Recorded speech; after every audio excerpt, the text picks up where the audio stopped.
Mañanas en Libertad, con Carmen Carbonell. Dejamos de lado la irrupción deportiva y vamos a hablar de más cuestiones, de política, de economía, de sociedad, y lo vamos a hacer con nuestro compañero Don Andrés de Francia. Una vez conocido el pacto entre el PP y el PSOE para renovar el Consejo General del Poder Judicial, no se hicieron esperar las críticas tanto de Podemos como de Vox. En el caso de Podemos, Ione Belarra acusó al PSOE de rendirse ante la derecha y consideró que con este acuerdo se abre una nueva etapa parlamentaria. Desde nuestro punto de vista, esta es la peor noticia para la democracia de nuestro país. Nos parece muy evidente que el Partido Socialista tenía otra opción desde la pasada legislatura, que era renovar el Consejo General del Poder Judicial con la mayoría plurinacional y democrática emanada de las urnas, que permitía abordar la democratización de la justicia, y en vez de ese camino, el camino que ha elegido el Partido Socialista es el de la rendición al Partido Popular. Su compañera Irene Montero ahondó en la idea de la rendición y sentenció que el PSOE comete un gran error. En el caso de Vox, su líder Santiago Abascal explotó contra Feijóo. Hoy se ha consumado la traición del Partido Popular y la estafa a sus electores. Después de entregar el Tribunal Constitucional a Pedro Sánchez, hoy le entregan el gobierno del Poder Judicial con un reparto de jueces, y lo hacen en mitad de la corrupción que persigue a Pedro Sánchez, a su entorno político y familiar, y lo hacen en mitad de un golpe de Pedro Sánchez contra el Estado de Derecho, contra la independencia de la justicia y contra la igualdad de los españoles ante la ley, porque eso es lo que representa la ley de amnistía. Por parte del bloque progresista, la ministra de Trabajo, Yolanda Díaz, también quiso hablar del acuerdo. Hoy damos un paso adelante, pero quiero hacer una crítica rotunda al Partido Popular, que ha tenido 5 años, más de 5 años secuestrado un órgano que es clave. Se ha negociado conjuntamente el bloque progresista, y se ha negociado el bloque progresista en proporción a los votos y a los representantes que tenemos en el bloque progresista. Esto es tanto el Partido Socialista cuanto Sumar. También se ha querido sumar a las reacciones Gabriel Rufián por parte de Esquerra Republicana y Aitor Esteban por parte del Partido Nacionalista Vasco. Creo que es exactamente lo mismo que se lleva haciendo en los últimos 40 años, nos parece un error. Creo que es un pacto que no refleja la pluralidad de este hemiciclo. Nosotros mismos dijimos que había que abrirlo, que estábamos dispuestos y dispuestas a ver la posibilidad de pactarlo, de negociarlo. Creo que hay que intentar también abrir las ventanas y puertas del Poder Judicial, y sobre todo, pues bueno, ver que el PSOE hoy anuncia un nuevo socio, que es el Partido Popular. Hoy yo creo que podemos darnos la bienvenida a todos y todas a la gran coalición. Porque con nosotros no ha hablado nadie. Lo que sorprende es que para esto hayan tardado tanto tiempo, ¿no? Y bueno, ya veremos, y nosotros tomaremos nuestra decisión, pero es evidente que entre el PSOE y el PP tienen toda la mayoría suficiente para hacer los cambios que les dé la gana. Pues le tengo que dar la razón a Gabriel Rufián. La verdad es que lo que estamos presenciando pues es ese gran coalición, ese gran pacto entre Partido Popular y Partido Socialista. Si es que casi no puedo mover una coma de lo que ha dicho, y esta ha sido una de las reacciones a ese conocido pacto entre el Partido Popular y el Partido Socialista, ese acuerdo para renovar el Consejo General del Poder Judicial. Les estábamos hablando antes de esa foto, la que muchos califican de la foto de la vergüenza, esa foto en la que González Pons y Félix Bolaños se aprietan las manos en Bruselas y se ríen, sonríen, riéndose quizás de todos los que pensábamos que quizás se podía lograr la independencia judicial, dejando de lado pues nombramientos de corte político, dejando de utilizar el CGPJ como instrumento de presión política. Pero, ya ven ustedes, no ha sido posible, y de ahí esas reacciones. Severa también la reacción de Santiago Abascal cuando ha hablado de que se ha consumado la traición del Partido Popular, de que ha vendido a sus electores. La verdad es que no le falta razón. ¿Por qué? Pues porque le pidieron específicamente al Partido Popular que por favor que no pactara con el Partido Socialista, sobre todo con Pedro Sánchez, porque eso es algo sumamente complicado. Hubo incluso movilizaciones, hubo gente que salió a la calle pidiéndole al Partido Popular que con el Partido Socialista nada de nada. Y sin embargo, ¿qué ha pasado? Pues que se han vuelto a sentar en la mesa a pactar y a repartirse, porque los pactos, señores, bueno, pues en algún momento determinado podemos decir, por un bien mayor podemos pactar, pero no es tanto el pacto como el reparto. El reparto, que eso es lo que realmente ha sorprendido, y sobre todo que Feijóo haya aceptado ese órdago que le planteó el Partido Socialista. Dijo que si no pactaba con él, pues que iba a reformar el CGPJ por la puerta de atrás. Y sin embargo el Partido Popular ha accedido a ese acuerdo, entre otras muchas cosas, para tomar partido en los nombramientos. y conseguir ese reparto. De ahí que la solución que planteaba Pedro Sánchez, ellos consideraban que era peor porque se quedaban fuera de ese reparto. Si Pedro Sánchez maniobra de forma unilateral, lo que iba a hacer es llevarse más magistrados, más jueces a su terreno. Así que, bueno, pues lo que hicieron es precisamente acordar ese reparto para que quedara la cosa un poquito más clara. Claro, luego, si preguntamos a la judicatura, a los magistrados, a los jueces, ¿qué les parece esta reforma? Pues claro, hay ciertas suspicacias, sobre todo cuando vemos los nombres. Porque lo que se está viendo aquí es una injerencia política dentro de la justicia a través de los nombres que se pone. Seguimos con un tremendo clima político de inestabilidad. Eso se ha evidenciado con este tipo de nombramientos. Lo han visto en Europa, cómo nos teníamos que sentar a la mesa con un profesor que nos dijera a ver si os entendéis, a ver si os lleváis un poquito mejor, ¿no? Con esa supervisión de la Comisión Europea. Y hoy les estamos preguntando precisamente si esa renovación beneficia a alguien especialmente. ¿Quién cree usted que se está apuntando ese tanto? Eso es lo que estamos haciendo a través de la libre encuesta, una encuesta que lanzamos a toda nuestra audiencia y que pueden contestar a través de la red social Twitter o a través del chat de YouTube.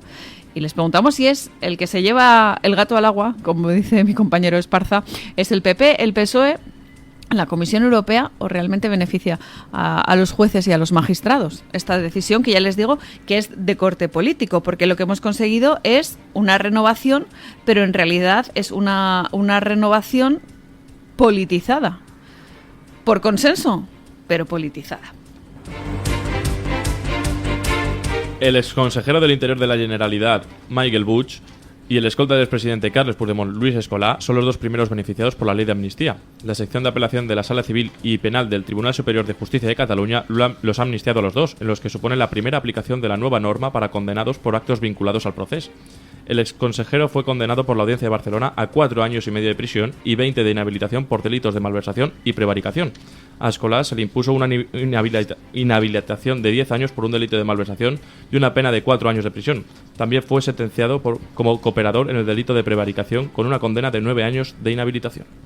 Bueno, pues ya tenemos aquí encima de la mesa, tachán, tachán, los primeros amnistiados del procés, el llamado procés, ese proceso secesionista que se inició en Cataluña y que desembocó pues en ese golpe de Estado de 2017, pero como ha llegado a la ley de amnistía, en la que dice que absolutamente todo lo que pasó no existió, que realmente no pasó nada, porque no es el perdón, insisto, la amnistía es que aquí no pasó nada.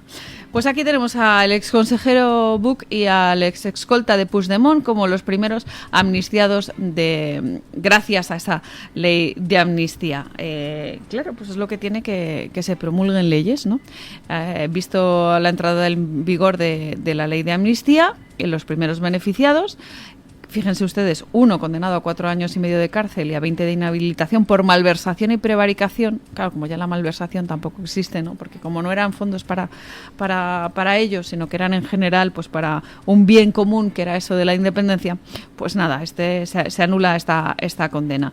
Y en el caso del chofer, escolta, mano derecha del expresidente catalán huido a Bélgica, también pasa lo mismo, ¿no? En fin, es curioso. Es curioso cómo los jueces están interpretando por unanimidad lo que dice la ley de amnistía. Así se lo dijo la Fiscalía, que fueran estrictos a la hora de aplicar esa ley de amnistía y que esto, lógicamente, pues también afectaba al delito de malversación de fondos, ¿no? Si el dinero público se había destinado a los hechos amnistiables, es decir, a promover la independencia de Cataluña, pues claro, aquí no pasa absolutamente nada.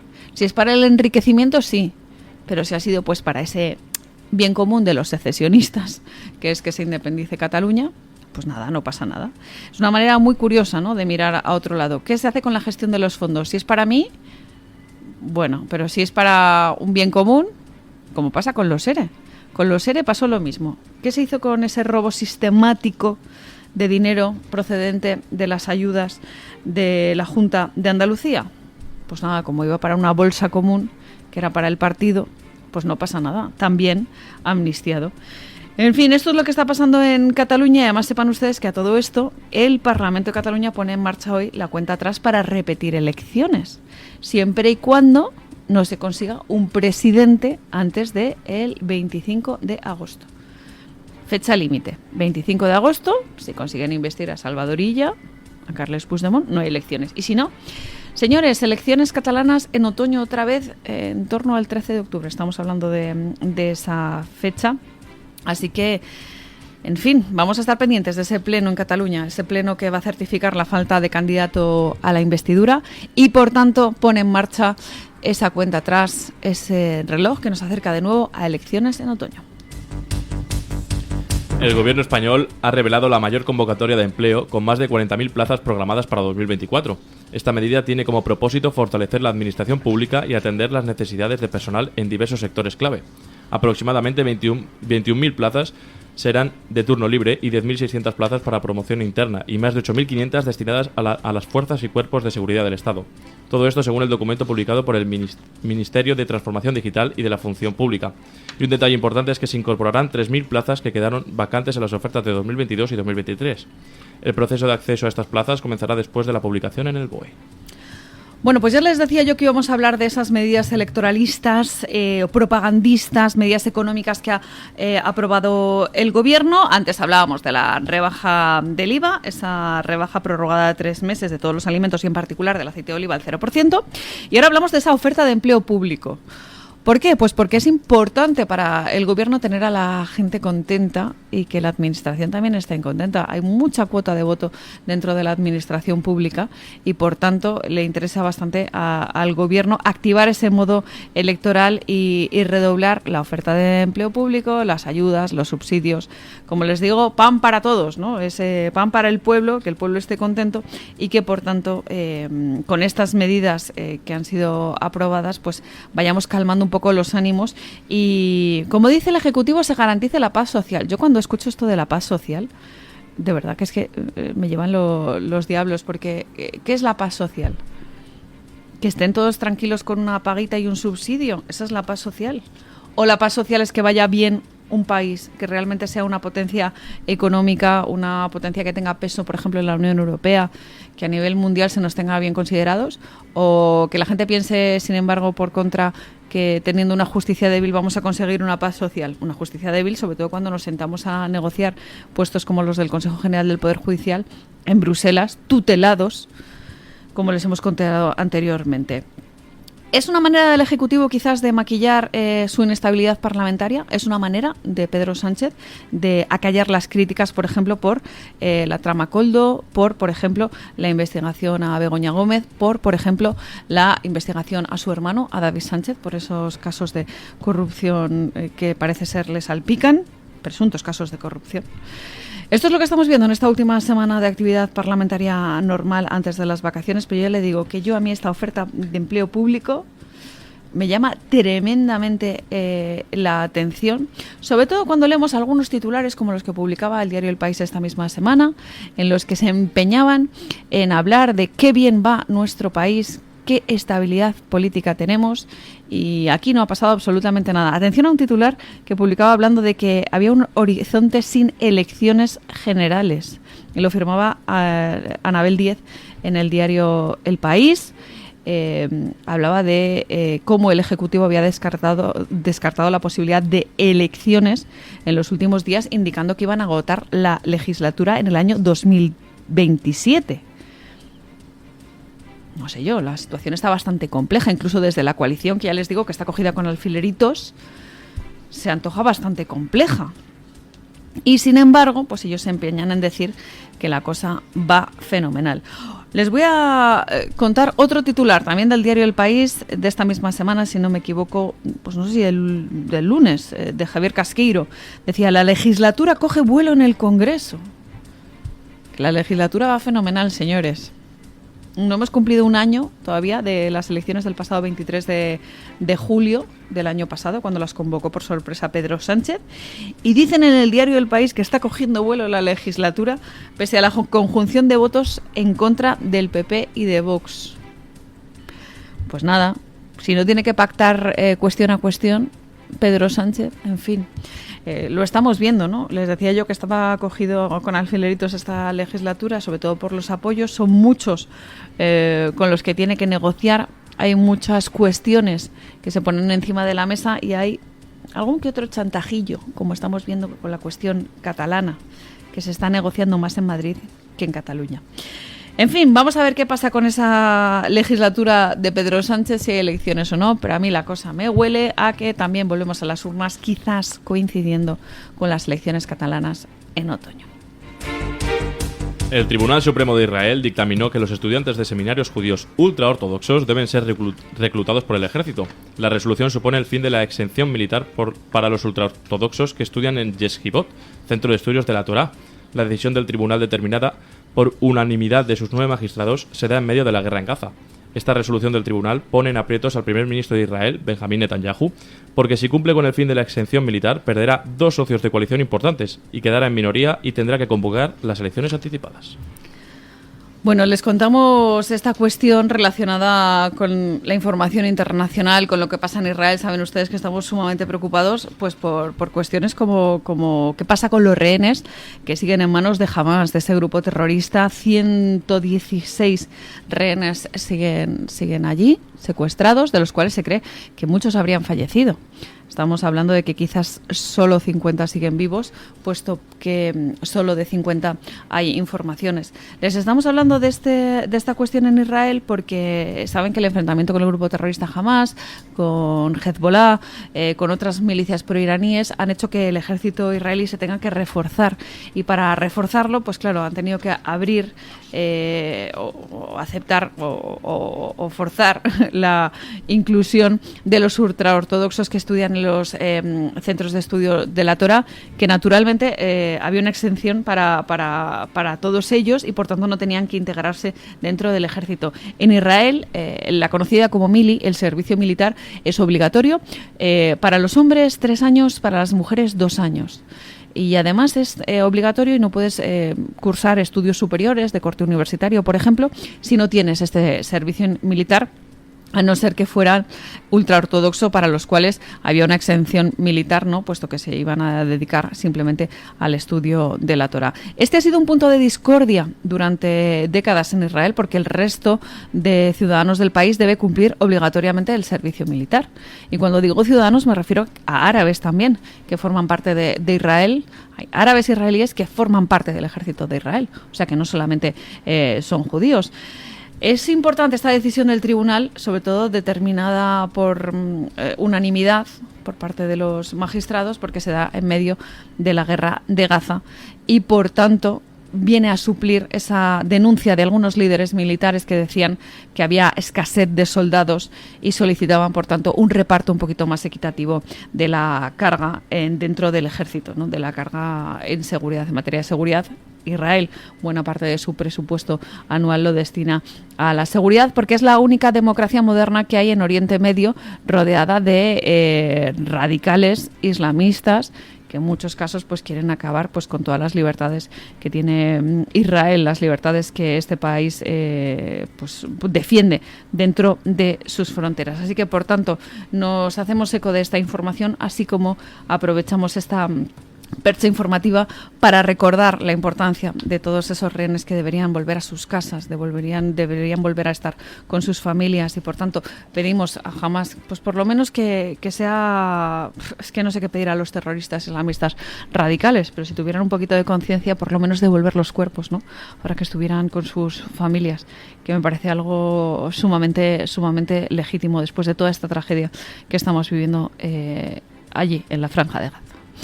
Y es el momento de irnos a hablar con Agustín Benito, desde La Gaceta, que nos trae la información más reciente de su diario. Agustín, buenos días. Buenos días a todos los oyentes. Bueno, este miércoles en La Gaceta, Carlos Esteban nos cuenta que el año pasado se registraron máximos de emisiones de CO2 en el mundo gracias a China y a la India. Y todo mientras en la UE, populares y socialistas imponen restricciones a los europeos. Por otra parte, Alejandro Cuevas hace un análisis de las elecciones legislativas en Francia y de los llamamientos de todo el sistema, de centristas, de populares, de socialistas y de comunistas, a votar en contra del partido de derecha soberanista Agrupación Nacional. En cuanto a las columnas de opinión, los oyentes podrán leer este miércoles a Hughes, a Enrique García Máiquez y a Miquel Jiménez.